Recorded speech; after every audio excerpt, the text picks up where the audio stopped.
Good afternoon, Shark fans. Welcome back for another edition of Brownie Points. Coach, thanks for taking the time this afternoon. My pleasure. Before we get rolling here, Thursday afternoon practice, keeping it light. What do we got going on today behind us? Well, it's Fishing Kings. It's our fishing themed practice today, and the guys seem to really have embraced it.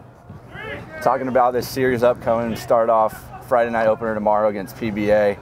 Big pitching matchup, arguably one of the top in the country, you could say. Devin Kahn, Mikhail Kazanov. What should we expect seeing these two guys square off? Well, I mean, one thing is they both got swing and miss stuff, so going into the series, you anticipate it being a low-scoring game.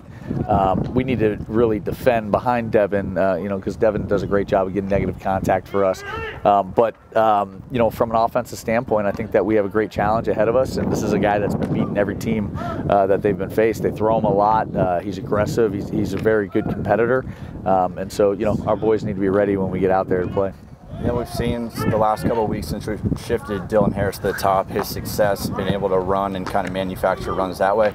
Talk about him, but also freshman Nathan Chevalier and what he's brought to the table. Well, Nate's really lengthened out our lineup. He's created some stability. He's a very, very solid defender.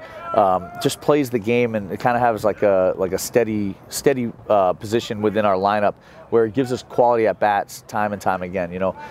Looking back at that Florida Tech series, he had a huge at bat on Friday night where he had looked overmatched maybe in his earlier at bats, but he made an adjustment. He ended up hitting an RBI double, and it was great to see just his growth.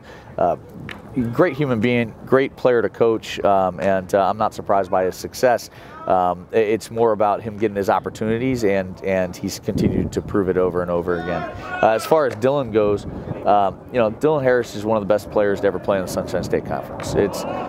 He's the type of player that's hungry for every hit he gets, and so if he gets 4 hits in a game, he wants that 5th. And I think it's a special breed of player. I think that as a coach, I think I've learned a lot from him as to just what type of competitor he is, but how we could actually use that type of mentality and that example as to teach others. And I think as a teammate, he's been a great asset to us, and we're really just proud of his progress. Putting him in the leadoff position has increased his production, which originally, my thoughts were that if we put him in the 3-hole, his high contact rate would produce runs.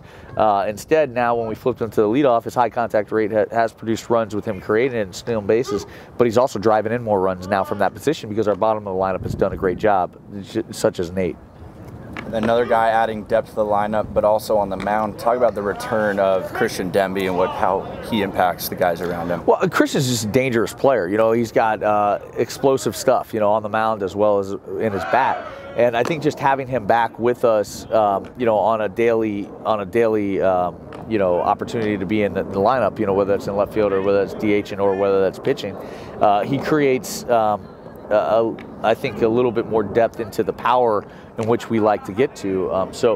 Christian is a guy who you have to game plan against because he could really, really hurt you. So really great to have him back and see him healthy, and he really is healthy, and we took extra time to make sure that he got healthier rather than trying to rush him back. And fortunately we had guys step up during that time too, but in his absence, I think we were void of a little bit of power that he's brought back to our lineup. And we head into the weekend tied in 4th in the Sunshine State Conference standings. PBA, a bit better than we're used to seeing. What's it going to take for us to take at least 2, if not all 3 from them this weekend? Well, I think the standings, everybody's kind of bunched up right now, and it's still early in the process. We've won 2 series and we've lost a series, and kind of my measuring stick every single series is we need to win the series, win 2 out of 3. If you sweep, that's a bonus, So what we need to do as a team is we need to play better defense. I think if we play better defense, we're going to get better results. We've given a lot of games away on the year, and it's a lot of it's been just breakdowns. And so I think that we're healthier, and I think that we have players slotted better now, and it gives me the confidence to say that I think that we're going to play better defense. Not that errors don't happen and everything, it's just avoiding the big innings, and that's something that's plagued us all year. But looking forward into the series, I think 2 out of 3, getting the result is something that we're shooting for. Obviously, the best way to get 2 out of 3 is win Friday night. It makes it a little easier. So now we're officially a week away from the start of opening day, MLB season. How excited are you to see the big boys take it out there, and what are you looking forward to? Yeah, I mean, it's just such an amazing thing to see that we're going to have 4 players on opening day rosters. I'm really excited, obviously, to see JD's debut with the Red Sox, and you know, three of the 4 of them are all in new places, right? Like, so we're going to see Fires in the rotation with Detroit, and obviously Miles coming back stateside is great in itself, but to see him pitching in the Midwest out there for the Cardinals, I think is a cool opportunity. But my focus right now, like for those guys, has been to just enjoy it, relish, like, you know, the opportunity that we have as a program to really be around those guys and have them giving back as they have.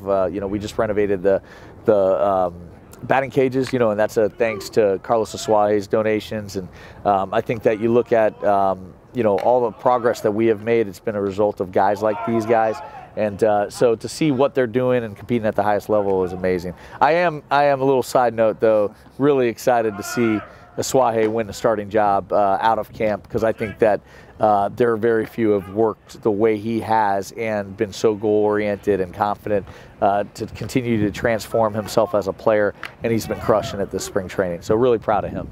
Turning focus back this weekend, your boy Bo McMillan on the coaching staff for PBA. How excited are you? What are you looking forward to? What's it like to go up against head-to-head against one of your best friends? Well, Bo and I, you know, we were college roommates together, college teammates. We ended up being professional teammates as well with the Marlins.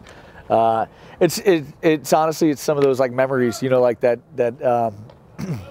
I love him to death. He's my best friend, and I think that watching the success as he's been building a program alongside Kent Bottomfield, I think that he's done a great job. I'm really proud of them. They've assembled a really good team, and they've given us great competition over the years. You know, is it fun to compete against your best friend? It is. I'd rather compete against him than anybody. You know, just from a competitive standpoint, a human being standpoint. But I'm so proud of his success. So, you know, obviously this weekend I'm looking forward to the Sharks getting on top. But long term, man, I'm really proud of them.